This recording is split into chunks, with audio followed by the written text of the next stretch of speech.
नमस्ते सर। नमस्ते, नमस्ते। और सब बढ़िया? हाँ सर, ठीक है सब। आप तो ठीक हो? मैं बढ़िया हूँ। सर, मेरा आपसे एक प्रश्न था कि जो नई पीढ़ी है वो अपने जीवन साथी को चुनने में बहुत असमंजस है, तो आप इस बारे में कुछ लोगों को जानकारी दें कि अपना जीवन साथी कैसे चुनें। आपने बहुत ही बढ़िया प्रश्न लिया है, क्योंकि वर्तमान में शादी तो हो जा रही है और उतनी संख्या तलाकों की बढ़ रही है, पारिवारिक विवाद की बढ़ रही है। पुलिस में देख लीजिए आप, घरेलू हिंसा के हैं, दहेज प्रताड़ना के और आत्महत्या जैसे बहुत सारे प्रकरण पंजीबद्ध हो रहे हैं। तो मेरा ये कहना है सभी से, जो पीढ़ी है, नई पीढ़ी, जो अनुभव है कि हमारे को जब जीवन साथी का चुनाव करना हो तो स्वयं नई पीढ़ी भी ध्यान दे इस बात का, और उनके परिजन भी ध्यान दें कि हम जहाँ विवाह कर रहे हैं वो आर्थिक रूप से वो परिवार संपन्न हो। दूसरा, विवाह जो है एक जवाबदारी है, रिस्पॉन्सिबिलिटी है।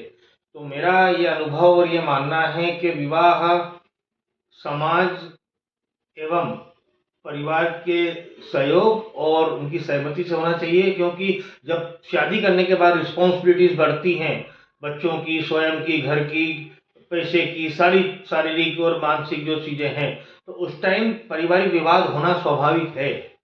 तो अगर समाज और परिवार को हम साथ लेंगे, वो मध्यस्थता करेंगे और सुलह कराएंगे, नहीं तो आपके बीच में दोनों में विवाद होना तय है। और विवाद हुआ तो आप कोर्ट कचहरी जाओगे और समस्याएं बढ़ेंगी, यहाँ तक कि तलाक तक की नौबत आएगी। इससे दोनों परिवार का जीवन ही नर्क हो जाएगा, दोनों पति और पत्नी का। तो इसलिए समाज का और परिवार का शामिल होना बहुत आवश्यक है। तीसरा पॉइंट है कि हम जब वर्क की तलाश करते हैं तो ये पक्का ध्यान दें, बाद में विवाद ना हो, कि जो लड़का है उसकी योग्यता क्या है। योग्यता से मतलब पढ़ाई से नहीं है। तुम सोचो कि पढ़ा लिखा है, बीए है, एमए है, ये कर रखा है, उससे नहीं है। योग्यता का मतलब है कि वर्तमान में क्या कमाता है। अब कमाने भी ध्यान देना, ऐसा तो नहीं कि 20,000 की नौकरी कर रहा है, नौकरी आज है प्राइवेट, कल नहीं है, परसों वहां से चेंज हो जाएगा वो। तो ये देखना कि उसमें हुनर क्या है। वो हुनर क्या है कि मतलब कहीं भी चला जाए तो उसकी हुनर है। क्या वो टाइपिंग जानता है, क्या कंप्यूटर हार्डवेयर का काम करता है, वो ये नहीं बोल रहा सॉफ्टवेयर इंजीनियर है, वो नहीं है। कमाता कितना ये देखना। वो बोलेगा इतना कमाता हूं तो कम से कम अकाउंट भी चेक करना। वो जब बताते हैं शादियां ज्यादातर दूसरी टूट रही, सब झूठ बोल के शादी करते हैं, तो आपका काम है कि 2 महीना रुक जाएं, उसको चेक करें कि जो बता रहे हैं कि ये यहाँ कमाता है, करता है, काम वहां करता है, तो वहां पे पता करें। कोई शर्म नहीं है। तो सोचो कि यार उनको पता लगेगा आपने चेक किया। तो इसलिए पहले रिश्तेदारों द्वारा शादियां होती थी, सब बता देते थे कि भाई वो ये करता है, ये नहीं करता है। तो ये ध्यान दें कि अर्निंग कितनी है, कमाता है, वो भी हुनर से। ये नहीं कि उस कंपनी में काम कर रहा है, उसमें काम कर रहा है, ये काम कर रहा है, कल निकाल दे, खत्म काम। समझ रहे हैं, हुनर। तो वो पक्का देखिएगा, उसकी कमाई कितनी है, कितना आता है, बिजनेस हो, ताकि आज उनको कल कुछ हो जाए तो आपकी बेटी बैठ जाए वहां पर काम करने के लिए, आपके पोता पोती बैठ जाए, कोई भी नहीं, घर का बुजुर्ग बैठ जाए। तो पहले क्लियर कर लें कि लड़का इतना कमाता है कि आपको एक्सेप्ट है, पता लगा कि वो नहीं कमाता है, झूठ बोलता, फिर विवाद होगा, फिर तलाक होगा, फिर कोर्ट कचहरी होगा। तो कमाई को अच्छे से चेक कर लें। अगला बिंदु बहुत महत्वपूर्ण है कि आधुनिक जो युग है, कल्चर जो है बिल्कुल, तो उसमें ये ध्यान दें कि जहां हमारे संबंध हो रहे हैं, क्या वो पूरा परिवार चिलम पीता है, गांजा पीता है क्या, लड़का पीता है क्या, उसका बाप पीता है, भाई पीता है, दारू पीते हैं, दारू देसी अंग्रेजी है, लड़का लड़की उसके परिवार के नशे हैं, नशेड़ी हैं क्या, गजेड़ी हैं क्या, जुआ तो नहीं खेलते हैं, सट्टा तो नहीं खेलते हैं, ऑनलाइन गेम तो नहीं करते हैं, बर्बाद तो नहीं होते हैं, परिवार में गलत कृत्य तो नहीं करता परिवार का कोई सदस्य। तो हो सकता है, कुछ संभावना रहती है कि जो करते आ रहे हैं परिवार के सदस्य वो भी करे। सिगरेट पीता है क्या, ये सब पता करें। ये बहुत डेंजर आदत है। अगर वो नशा पत्ता करते हैं, जुआ सट्टा खेलते हैं, ये आदत जल्दी छूटती नहीं है। आप शादी करते हैं, बाद में पता लगा कि वो तो रात की 9 बजे टल्ली होके आता है और लट मारता है ना।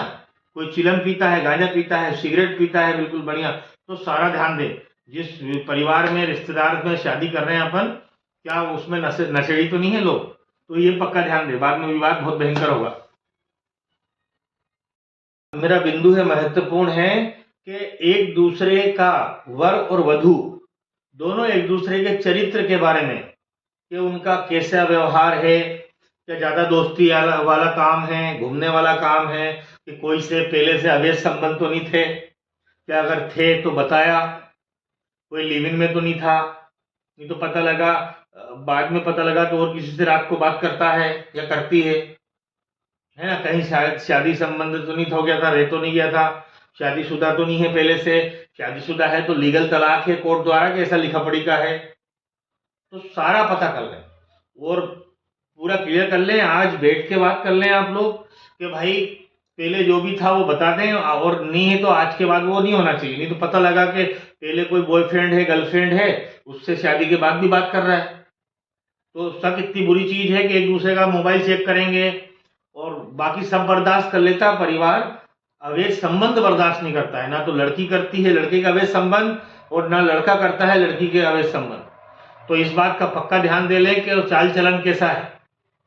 कोई नहीं बताता कि मेरे उनसे संबंध थे, ये अपने हिकमत अमली और अपने नेटवर्क से पता लगता है कि ये पहले इस एक संबंध था, फिर दूसरा संबंध है, फिर तीसरा संबंध है, ये तो बदलते इंसान है।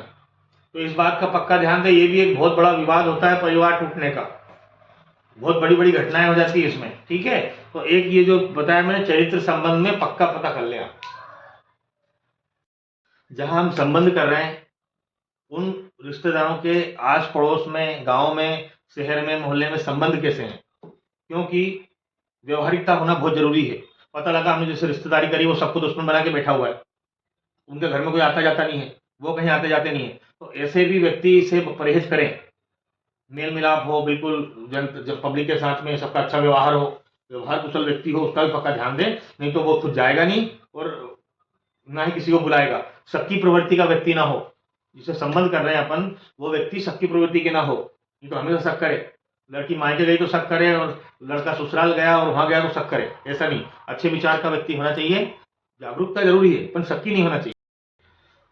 महत्वपूर्ण पॉइंट, एक बात का पक्का ध्यान दें, मेरी बात बुरा नहीं मानना, कि ये भी पता करें कि पिछले 20 साल 25 साल में उनके परिवार में मृत्यु का कारण क्या है। कोई फांसी लगा के तो नहीं मरता है, हाँ, कोई जहर खा के तो नहीं मरता है, कोई एक्सीडेंट से है। यह आदत है कि यार देखा होगा कि यार उसका बाप भी ऐसे खत्म हुआ तो बेटा भी पानी में डूब के खत्म हुआ, तो उसकी बहू भी ऐसे खत्म हो गई। तो इस बात का पूरा ध्यान दें कि वो चीजें दोहराई ना जाए। तो इस बात का पक्का अध्ययन करें। ये नहीं होगा अचानक एक आध कोई खत्म हो गया दुर्घटनावश वाला भी, पर देखा कि परिवार में लगातार आदमी इसी प्रकार की घटनाओं से खत्म होते हैं, तो उस बात का भी ध्यान दें। पता लगा आपने शादी करी और बीच में ही आदमी भगवान को प्यारा हो गया, ऐसा नहीं करना चाहिए।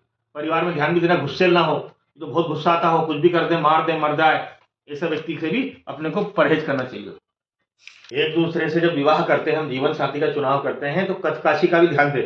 हो सकता है आपकी इच्छा हो कि मेरा बच्चा फौज में जाए, मेरा लड़का फौज में जाए, डिफेंस में जाए, और आपने सही चीज का ध्यान नहीं दिया। सही बोले तो जो गुण धर्म होता है, गोत्र होता है, इन चीजों का, क्षेत्र का, या पता है कि किसी का पांव फ्लैट है नीचे से, है, किसी के घुटने टेढ़े होते हैं, किसी का पांव फ्लैट रहते हैं, किसी को पसीना आता है, किसी की आंख टेढ़ी होती है, किसी गर्दन ऐसी होती है, किसी को ये प्रॉब्लम है। तो अगर बच्चे को अगर अच्छी नौकरी में डिफेंस वगैरह में भेजना है, तो ये चार्ज का ध्यान दें कि जो ये सब परिया, घुटन फुटन, जो जेनेटिक बीमारियां होती हैं, जेनेटिक मतलब जो वंशानुक्रम से चलती है, तो उस बात का भी पक्का ध्यान दें। तो बाद में बोलेंगे तेरे को ऐसा औलाद हो गई है, तेरे को ऐसा हो रहा है, ऐसा हो रहा है, तो पक्का ध्यान दें। बांझपन तो नहीं है व्यक्ति में, पुरुष में, उसके परंपराओं में बच्चे नहीं हो रहे, यही बड़ी मुश्किल से हुआ है ना। तो ये सब चीजों का ध्यान, ये और भी बहुत सारे पॉइंट हैं, आप मेरे से विद्वान हैं, पर जितना मेरा अनुभव था उतना बताया मैंने। जो महत्वपूर्ण पॉइंट बताने वाला हूं कि विवाह हम दोनों को करना है, दोनों जीवन साथी को विवाह करना है, एक दूसरे को समझें, झूठ पे आपकी रिश्ते की बुनियाद नहीं करना। अगर आप शादी से पहले 2 से भी प्यार करते थे, 3 से भी प्यार करते थे, आपने धोखा उठाया है, आपके संबंध टूटे हैं, ज्यादातर जो विच्छेद होंगे, तलाक होगा, विवाद होगा, वो इस बात से होगा कि आपने हमें बताया नहीं कि आपका उनसे प्यार करते थे, आप तो उससे करते थे, ये करते थे। जो बात है स्पष्ट बता देना कि मेरी उनसे बात होती थी, या इससे संबंध था मेरा, फिर किन्हीं कारण से हमारी शादी नहीं हुई, अब मैं बात करता हूं, केवल दोस्ती है मेरी, प्यार मोहब्बत इश्क नहीं है।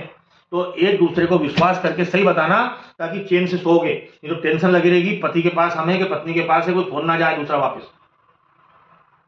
सही बताने में बड़ा फायदा है, तो मैं सही बताने का प्रयास कर रहा हूं, तो आप भी सही बताएं। और शादी होने के बाद फेथफुली रहे। गलती सबसे होती है जीवन में, सबसे होती है। फेथफुली रहें एक दूसरे के प्रति, वफादार रहें, ईमानदार रहें। एक बार शादी टूटेगी, 2 साल, 1 साल, 4 साल परेशान होंगे, कोर्ट कचहरी में पैसा लगेगा। एक बार उलझ गए, फिर एक दूसरे पे टीका टिप्पणी करना, तो समझना, शादी से पहले मिलना, एक दूसरे को सही बात बताना, क्योंकि जीवन साथी जो चुनाव है बहुत महत्वपूर्ण है। जल्दबाजी में स्कूल का प्यार, क्या कॉलेज का प्यार, तो ये नहीं चलता है। एक समय आएगा कि समाज की, परिवार की आवश्यकता होगी, पैसे की भी। मनी मेंटेनेंस एवरीथिंग, पैसा बहुत आवश्यक है। ईश्वर ना करे कब किसका पांव कट जाए, ईश्वर ना करे कब कोई बीमार पड़ जाए, जो दुर्घटना हो जाए। हमें घर बनाना, गाड़ी लेना, बहुत सारी चीजें हैं, पैसे की आवश्यकता होती है। मैं किसी गरीब के लिए नहीं बोल रहा हूं मैं, पर पैसा, रिश्तेदारी, विश्वास, सारी चीजें देख परख के, पसंद करके ही अपने को रिश्ता करना है।